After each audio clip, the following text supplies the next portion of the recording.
रोजगार नहीं है। क्यों नहीं है सर रोजगार? रोजगार बनाओ ना, 12-12 लेडीजों का ग्रुप बनाओ ना, करो कुछ काम करो सर। काम क्यों नहीं है सर, काम है। अब खेती बाड़ी करो, ऐसा ही काम करो, जो हमारे सीजन में जो काम हो रहा है उस काम को करो। काम करने पे बात है ना सर। बट आप बहुत हमारे ये नेपाली हैं सर, उनके लिए कैसा काम है सर? वो भी तो कर रहे हैं ना। अपना मार्केट लगाओ, सब्जी उगाओ, तो क्यों नहीं होगा सर? पलायन क्यों होगा? करो ना, अपने बच्चों को ताकत दो। जैसे नेपाली के बच्चे करते हैं वैसे करो ना। गढ़वालियों के बच्चे क्यों नहीं आगे बढ़ेंगे? हम ही सर आपस में मेल जोल करके, और हम भी कुछ काम कर रहे हैं, तो हम भी किसी पे आश्रित नहीं है, खुद ही अपने पति पे आश्रित नहीं है हम सर। आप हमें उनसे नहीं मांगना पड़ता है, हम अपना काम खुद ही कर रहे हैं। आपका क्या नाम है? नमस्कार, मैं हूं रमेश भट्ट और आज मैं पौड़ी के किंकालेश्वर आया हुआ हूं। मुझे यहाँ पर जो महिला उद्यम का एक शानदार उदाहरण देखने को मिला कि किस तरह अपने लोकल उत्पादों को लेकर उन्होंने प्रोसेसिंग का काम शुरू किया है। और मैं समझता हूँ कि अगर वोकल फॉर लोकल करना है तो मुझे लगता है ये सबसे शानदार उद्यम है। आप आसपास की कुछ महिलाएं इकट्ठा होकर जो यहाँ के लोकल प्रोडक्ट हैं, लोकल उत्पाद हैं, प्राकृतिक उत्पाद हैं, उनको आप प्रोसेसिंग कर रहे हैं और उनको फिर आप मार्केट में सेल करते हैं। आपकी आर्थिकी भी इससे अच्छी होती है और स्थानीय स्तर पे आप रोजगार भी दे देते हैं। तो इस काम को किया है सुमन देवी जी ने है। वो अभी यहाँ पर जूस निकाल ली जो हमारे यहाँ पहाड़ में माल्टे होते हैं। सुमन जी, मुझे बताइए कब से आपने शुरू किया ये?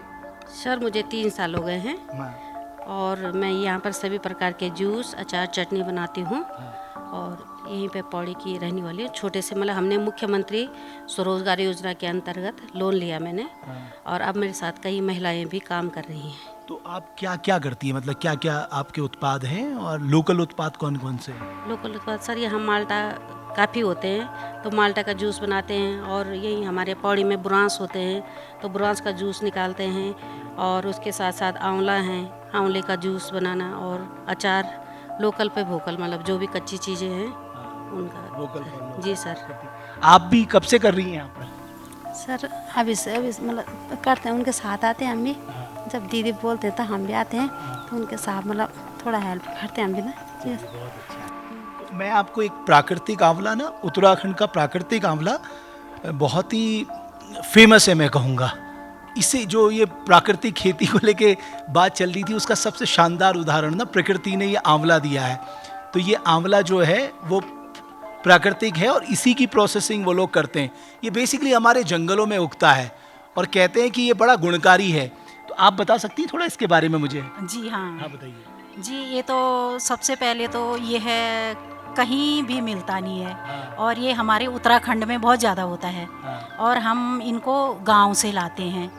गांव में हमारे बहुत ज़्यादा पेड़ होते हैं इसके, हम वहीं से लाते हैं और ये विटामिन सी का काम करता है सबसे ज़्यादा।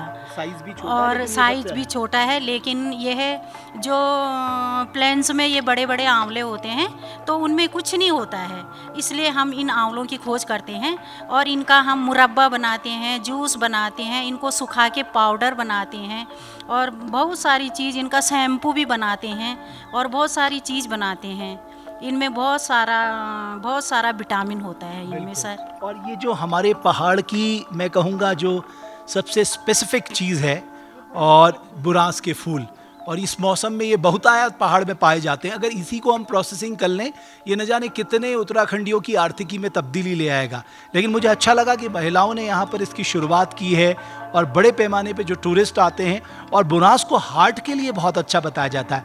आप मुझे बता सकती हैं कि बुरांस के बारे में कुछ बताएंगी? आप मुझे थोड़ा बहुत बताइए, आपने कब से देखा, क्या देखा और किस तरह से पहले बर्बाद होता था, अब इस्तेमाल हो रहा है इसका? आप घबराइए मत, जो मन में आ रहा है वो बताइए।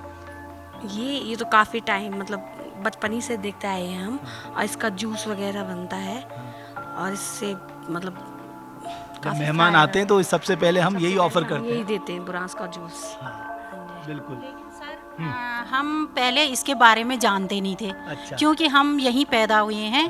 पहले तो हम इनको वही हमारे चैत्र के महीने ये फुलवारी आती है हम, तो हम इनको केवल दिल्ली तक सीमित रखते थे और दिल्ली तक डालते थे हम। लेकिन हम ऐसा नहीं जानते थे कि ये अब जो ये रंग भी बना रखे हैं हमने इसके, अब इस समय रंग का प्रयोग भी कर रहे हैं, तो आप जान रहे हैं कि ये हमारे कितने अच्छे काम में आ रहे हैं। और ये हार्ट के लिए सबसे सबसे अच्छा इनका जूस बन रहा है। तो अब जान रहे हैं हम कि हमारे घर में मतलब हमारे उत्तराखंड में कितनी अच्छी चीज़ है ये बुरांस। पहले हम इसके बारे में कुछ नहीं जानते थे सर। नहीं, उससे ज़्यादा मुझे अच्छा लगा कि जो पौड़ी जो है वो पलायन के लिए विख्यात है, और आप कितना डेवलप भी हुआ है और लोगों ने यहाँ पर स्वरोजगार, यहाँ से हम बाहर भेज रहे हैं ये चीज़ें। और सबसे बड़ी चीज़ जो हम सर ये स्वरोजगार कर रहे हैं अपना, तो हम अब ऐसे नहीं देखते हैं कि किसके पास हमें पैसा मांगने को होता है, हमसे लोग खुद ही पैसा मांग रहे हैं। किस ने मांगा? सर हमारी बहुत सी महिलाएं हैं जो सक्षम नहीं हैं, हम उनको सर ब्याज पे देते हैं पैसा, और हमें फ़क्र होता है, अपने आप पे गर्व होता है सर कि आज हम भी किसी को पैसा दे रहे हैं, उनके काम कर रहे हैं। किसी की लड़कियों की शादी होती है तो हम बोलते हैं लो हम आपकी मदद करते हैं। तो सबसे बड़ी बात है ना सर ये, जो कल तक हम अभी 10 साल पहले सर हम ही मांगते थे खुद, और हम आज किसी से नहीं मांगते हैं। हम ही सर आपस में मेल जोल करके और हम भी कुछ काम कर रहे हैं। तो हम भी किसी पे आश्रित नहीं है, खुद ही अपने पति पे आश्रित नहीं है हम सर। अब हमें उनसे नहीं मांगना पड़ता है, हम अपना काम खुद ही कर रहे हैं। आपका क्या नाम है? सर मेरा नाम लक्ष्मी नेगी। आप बहुत इंटरेस्टिंग है, आपने बहुत इंपॉर्टेंट बातें कही, बहुत सच बात है।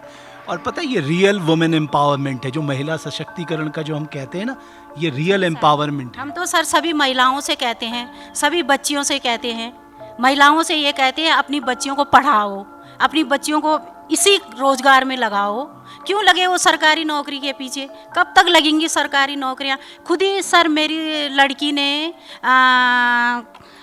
वो फिजिक्स से कर रखा है MSc और PhD कर रखा है, अभी तक नौकरी नहीं लगी। मैं उसको कहती हूँ क्यों पड़ी है नौकरी के पीछे? ऐसा रोजगार करना अपना क्यों नहीं करती है? तो मैं सर कुछ सिलाई भी करती हूँ, बुनाई भी करती हूँ, बैग बनाती हूँ, अब इसके साथ जुड़ रखी हूँ। तो कुछ ना कुछ नहीं होगा सर, तो अपने लिए ये अचार है, चटनी है, अपने पीने के लिए तो हो ही जाता है, और 2 पैसे भी कमा लेते हैं। बहुत अच्छा। तो आपने देखा ये कितनी महत्वपूर्ण बात है। यानी आप अगर उद्यमिता, ये सच में उद्यमिता का एक शानदार एग्जाम्पल है। ये एक स्टार्टअप है उद्यमिता का, जो अपने लोकल प्रोडक्ट को प्रोसेसिंग करके उससे अपनी आर्थिकी, अपना स्वरोजगार ढूंढ रहे हैं। और ये सच में तारीफ है। मैं उस पौड़ी पे खड़ा हूँ जिस पौड़ी के बारे में कहता है जिसकी डिकेडियल ग्रोथ माइनस में है, जो पौड़ी बदनाम है। सर रोजगार नहीं है, क्यों नहीं है सर रोजगार बनाओ ना, 12 लेडीजों का ग्रुप बनाओ ना, करो कुछ काम करो सर। काम क्यों नहीं है सर, काम है। अब खेती बाड़ी करो, ऐसा ही काम करो, जो हमारे सीजन में जो काम हो रहा है उस काम को करो। काम करने पे बात है ना सर। बट आप बहुत हमारे ये नेपाली हैं सर, उनके लिए कैसा काम है सर, वो भी तो कर रहे हैं ना। अपना मार्केट लगाओ, नेपालियों की तरह सब्जी बेचो, सब्जी उगाओ, तो क्यों नहीं होगा सर? पलायन क्यों होगा?